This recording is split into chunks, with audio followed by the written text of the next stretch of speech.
Bonsoir, le lundi 19 décembre, il est 19 h, passé d'1 minute. Merci de nous accueillir à la maison. C'est le temps de l'information. Voici les titres de ce présent journal sur la première. Tout est bon dans le cochon, c'est vrai, sauf le prix payé aux producteurs. Mais au 1er janvier, le prix est revalorisé de 15%. Cette décision du pays permet aux éleveurs de respirer un peu mieux, tant l'inflation mondiale étrangle leur modèle économique. Nous irons dans une exploitation tout à l'heure. Un week-end noir sous les eaux. 2 jeunes hommes sont morts lors de chasses sous-marines. Ces drames font de l'année 2002 une longue litanie de deuil. Au total, 7 pêcheurs ont perdu la vie. Toute la communauté des gens de mer partage la douleur des familles en ces temps de fête. Rahiti Buchin est président de la Fédération tahitienne de sport subaquatique de compétition. Il est en direct depuis Wainé. Bonsoir, nous parlerons avec lui des politiques de prévention avec un spécialiste qui fait autorité en la matière. A tout à l'heure et merci. Des doigts en majesté et des paniers qui décoiffent par leur créativité. C'est la tendance en Polynésie et cette signature artisane, tout autant que cette griffe artistique, a un visage, celui de Timéri. Les dames et les créateurs saluent ce savoir-faire. Nous l'avons rencontré pour saisir quelques secrets à découvrir en fin de journal. 15% de plus pour le kilo du porc local. Cette décision du pays sera effective dès le 1er janvier 2023. Une nouvelle attendue avec fièvre par les producteurs. L'inflation mondiale a fait exploser les coûts de production. Filière d'excellence, l'élevage porcin est reconnu ici pour offrir une viande de qualité. L'alimentation représente 60% du coût d'élevage. Reportage dans une exploitation avec Nicolas Suire et Hubert Liao. Ils sont soulagés. Les éleveurs de porcs ont enfin obtenu les 15% d'augmentation qu'ils demandaient. Et c'est surtout leurs comptes d'exploitation qui n'afficheront plus systématiquement un résultat déficitaire. C'est un soulagement parce qu'il y a beaucoup d'indicateurs qui étaient réunis, qui nous mettaient en alerte. Le prix de l'alimentation qui augmente. Donc je rappelle qu'en janvier 2020, on était à 63 francs du kilo. Au 1er décembre, on a passé la barre des 100 francs. Donc l'aliment porcin, ça représente 60% de nos charges. Donc là, il y avait urgence à demander quelque chose.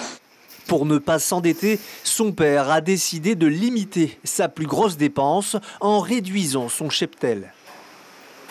Départ, j'ai 1500.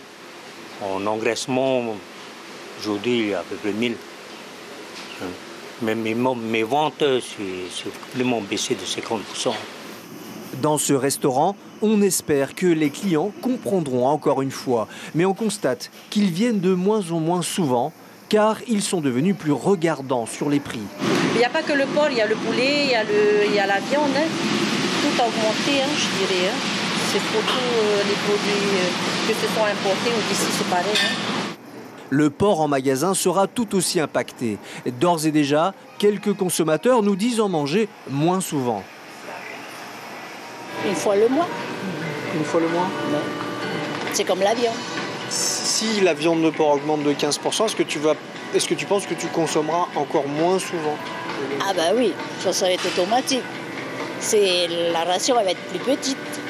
Comme je ne consomme pas souvent le porc, mis à part peut-être au petit déjeuner le dimanche, mais voilà, c'est pas tout le temps. Donc pour moi, ça ne changera pas trop mes habitudes alimentaires, contrairement à d'autres produits. Certains producteurs, parmi les petites et moyennes exploitations, songeaient à mettre la clé sous la porte. Ils vont désormais se donner 1 an de plus pour évaluer l'impact de cette augmentation de 15%. Pas sûr qu'elle soit suffisante au vu de la hausse de toutes les autres charges. Et du social, une rencontre dont ils attendent beaucoup. Les délégués des auxiliaires de vie scolaire avaient rendez-vous ce matin à l'Assemblée. L'élu Antonio Pérez les a reçus. Leur objectif simple, accélérer le processus de reconnaissance de leur savoir-faire auprès des élèves handicapés. Le pays a déjà agi lors de son dernier Conseil des ministres. En Polynésie, 130 personnes sont concernées par ce futur cadre normatif. Leur porte-parole s'appelle Christophe Picocios. Il répond à Patrick Insing. Les gens croyaient que c'était des auxiliaires de vie comme pour les Matayapo, alors que ce n'est pas du tout le cas. C'est vraiment lié à l'accompagnement de l'élève dans l'acquisition des compétences. Après, dans les écoles, malheureusement, c'est vrai qu'elles étaient souvent utilisées pour faire des tâches de secrétariat pour l'école ou pour des tâches qui, en fait, n'étaient pas liées à leur mission directe, mais il y avait un problème de définition des missions.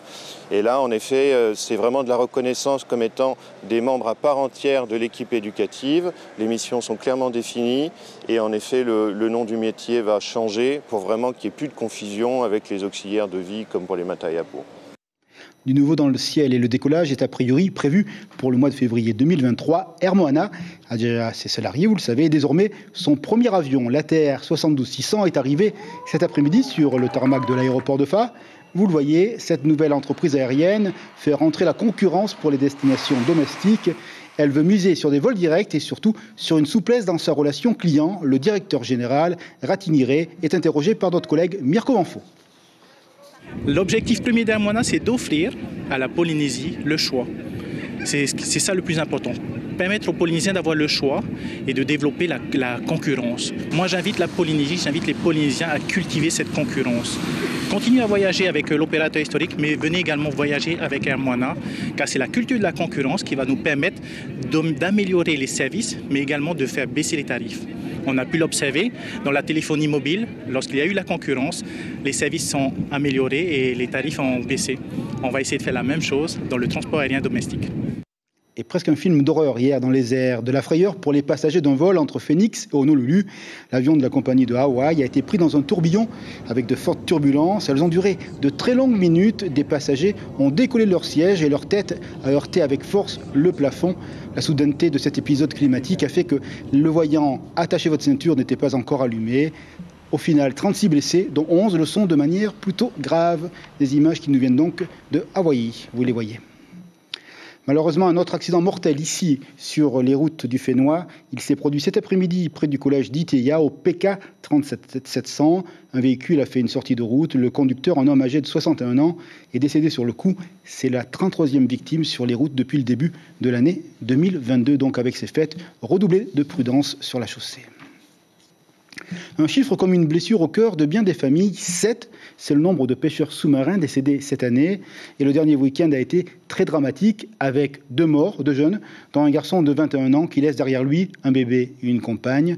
Des formations accompagnent de manière régulière ces usagers de la mer. La vigilance de tous les instants reste une règle. L'océan est truffé de pièges.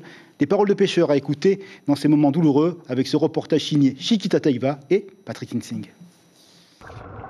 Les plus grands défenseurs de la chasse en mer diront que la pratique n'est pas plus périlleuse qu'une autre activité nautique, à condition de ne pas présumer de ses forces et de ne pas s'approcher dangereusement de ses limites. Touari, 14 ans, et Heimana, 28 ans, sont 2 férus de la pêche sous-marine. Les dangers, ils connaissent. On peut faire des syncopes ou même être entraîné par le courant. Il y a beaucoup de choses. C'est une passion très dangereuse. Comment ça se passe quand tu vas à une partie de pêche? Ça dépend. S'il n'y a personne qui vient avec moi, ben, je reste pas loin, je ne sors pas dehors du récif. Sur l'île de Tubuai, le décès du jeune pêcheur a mis la population en émoi. Selon Edgar Tehahe, de mémoire de pêcheurs, il n'y avait pas autant de morts liés à la chasse sous-marine il y a 10-20 ans. La raréfaction du poisson et son retrait en profondeur pourraient expliquer de nombreux accidents, mais pas seulement. Il faut toujours à 2 pour aller plonger. C'est tout dans le fond, c'est pas grave au récif. Mais des jeunes aujourd'hui, comme je vous ai dit tout à l'heure, avec les moyens d'aujourd'hui, à l'éco-pro tout, ils vont descendre aux profondeurs, ils vont filmer leur pêche. Après, ils publient dans Facebook. Après, les autres jeunes vont penser aussi comme eux. Et finalement, c'est pas bon. Une tenue de plongée, une ceinture de plomb pas trop lourde et des palmes pas trop énergivores, le reste relève des capacités physiques et mentales. Heimana plonge à plus de 25 mètres et c'est souvent là que la syncope peut arriver. On a tous été confrontés à la syncope. C'est pour cela que quand tu n'as plus d'oxygène, il faut absolument remonter à la surface.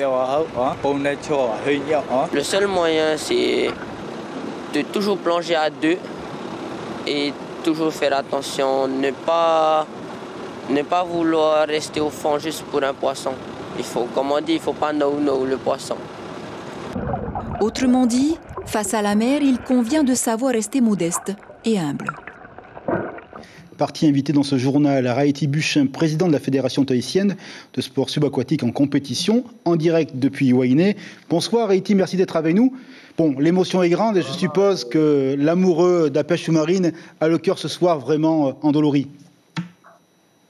Oui, et je tiens, au nom de la Fédération tahitienne, je tiens à transmettre toutes nos condoléances aux 2 familles endeuillées.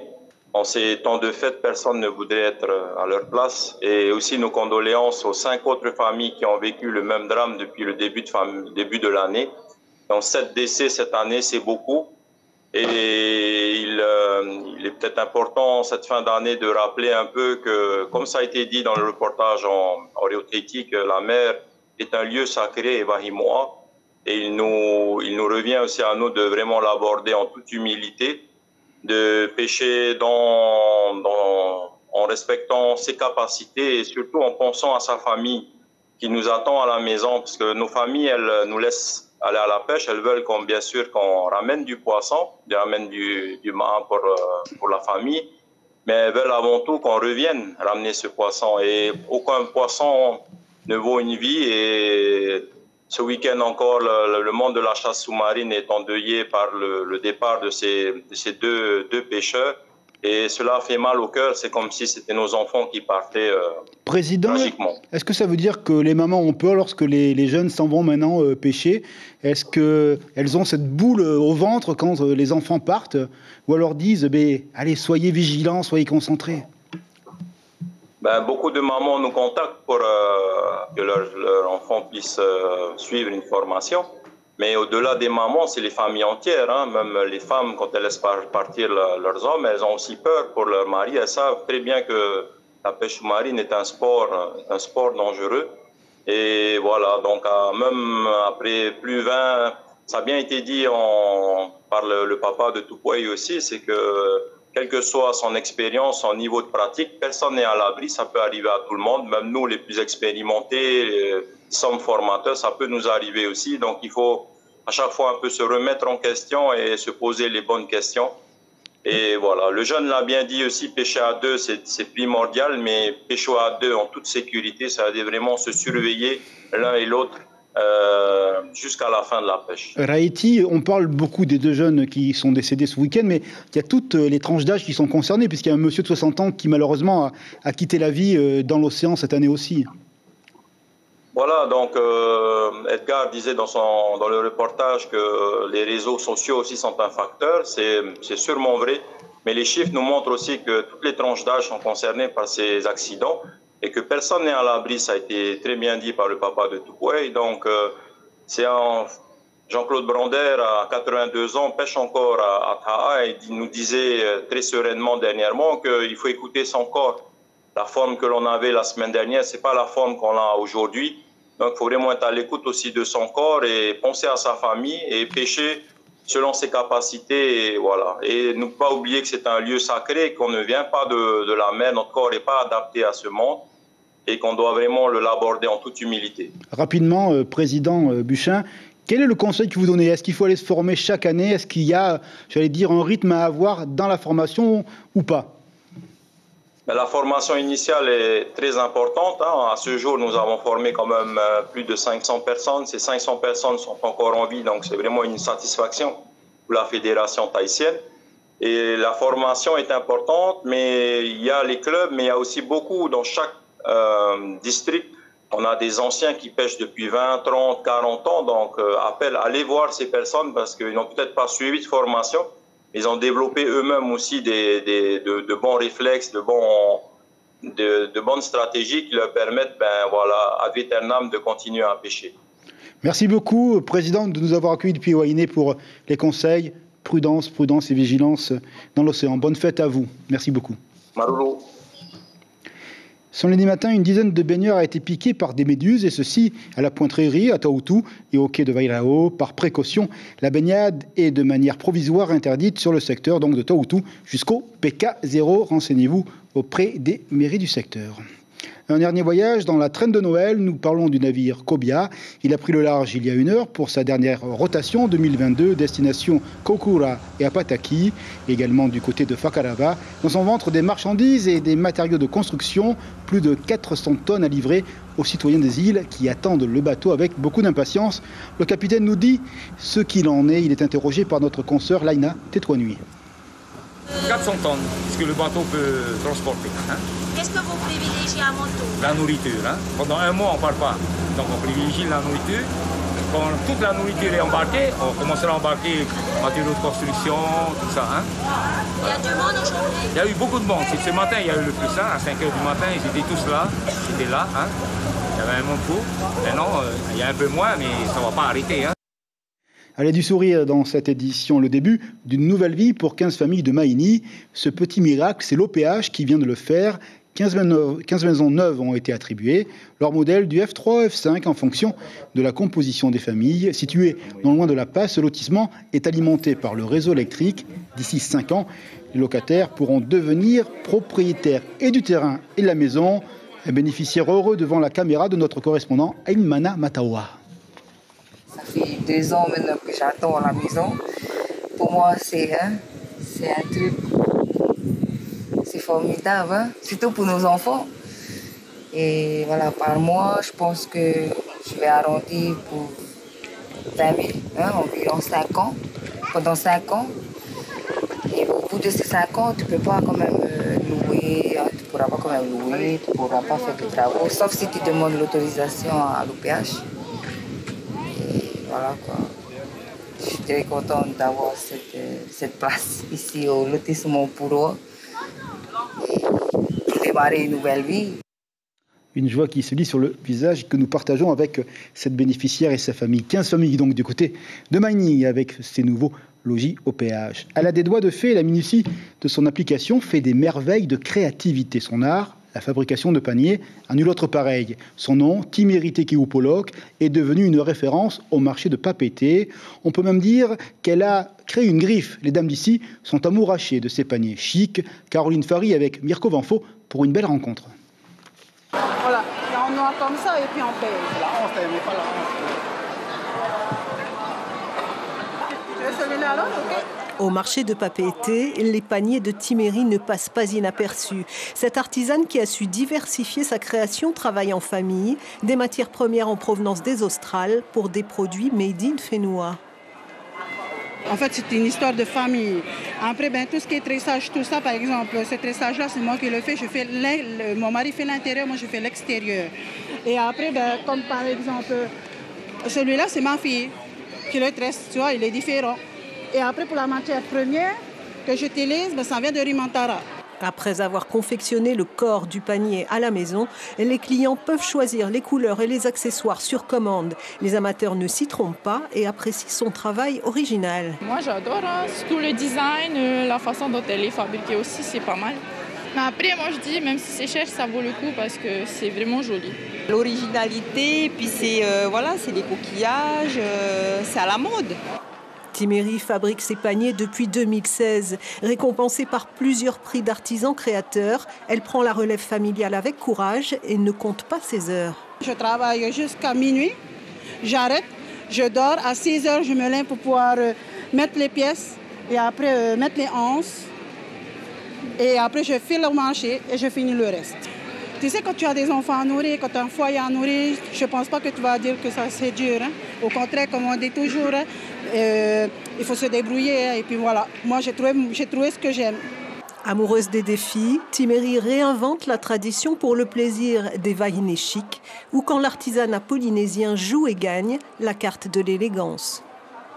Il y a un sacerdoce au nom de l'art, bravo à elle. Et du sport, sans se prendre la tête, mais pour en voir de toutes les couleurs, depuis quelques temps, le concept de la Color Run fait courir tous les âges et tout bail, s'en est enivré encore une fois avec un délice total, 10 km, des musiciens sur la route et des jets de couleurs pour voir la vie en rose et un peu plus. Aux côtés des coureurs également, quelques bicyclettes pour les moins hardis et à l'arrivée de la joie à revendre pour la 50aine de participants, la preuve aussi en parole tout de suite à écouter. De la marche. Ça va refaire. C'est sportif, c'est amusant. Oui, les trop deux. amusant. Les deux. Vous avez quoi comme couleur? Montrez un peu. Ah, il n'y a que ça. Il n'y a plus d'autres. C'est tout seul. C'est tout là. C'est une première pour nous et ce ne sera pas la dernière. Pourquoi pas reprendre? Comment vous avez trouvé? C'était un parcours difficile? Non, parce que quand on veut, on peut. Après, C'est quand même pas un parcours facile pour certains d'entre nous. C'est carrément épuisant, mais on l'a fait quand même. Eh bien voilà, c'est quasiment à la fin de ce journal. Merci de votre fidélité. La tradition le veut, nous allons vous donner l'information principale de la journée. Malheureusement, elle concerne les accidents de pêche sous-marine. Ils marquent cette période de fête. 2 jeunes sont décédés ce week-end. La vigilance et l'attention sont recommandées pour espérer éviter ces drames qui émeuvent toute la Polynésie. Donc soyez prudents, jeunes et moins jeunes, pour la pêche. On va s'intéresser au programme de la télévision. Sur la première ce soir, eh bien, c'est une soirée fiction qui vous est proposée. 911 Lone Star, on va être dans la vie parfois agitée des pompiers et des services de secours. Et puis après, Pambélé, également une série que vous avez l'habitude d'apprécier sur l'antenne de Polynésie, la première. Coup d'œil sur le travail de la presse écrite et des confrères avec Tahiti Info, vous le voyez, les aides ont évité la déroute. On parle évidemment de l'intervention publique du pays, de l'État, au moment de la crise liée à la Covid, crise aiguë pour les acteurs économiques du territoire. Merci beaucoup d'être fidèles à la première. On va se quitter avec des images signées Mirko Vanfo. Elles concernent la parade, le carnaval hier soir, qui ont envahi les rues de Punaoya, de la couleur, de la joie, de la jeunesse. Ce sont les fêtes de fin d'année. Demain matin, réveil radio avec nos consoeurs Axel et Belinda. De la joie, de la musique, de la vie. Très belle soirée sur la première. Et à demain soir 19h. But the fire is so delightful. And since we've no place to go, let it snow, let it snow, let it snow. Man, it doesn't show signs of stopping. And I brought me some corn for popping. The lights are turned way down low. Let it snow, let it snow. When we finally kiss goodnight, how I'll hate going out in the storm. But if you really hold me tight. L'information en continu sur Polynésie la première, Internet et réseaux sociaux.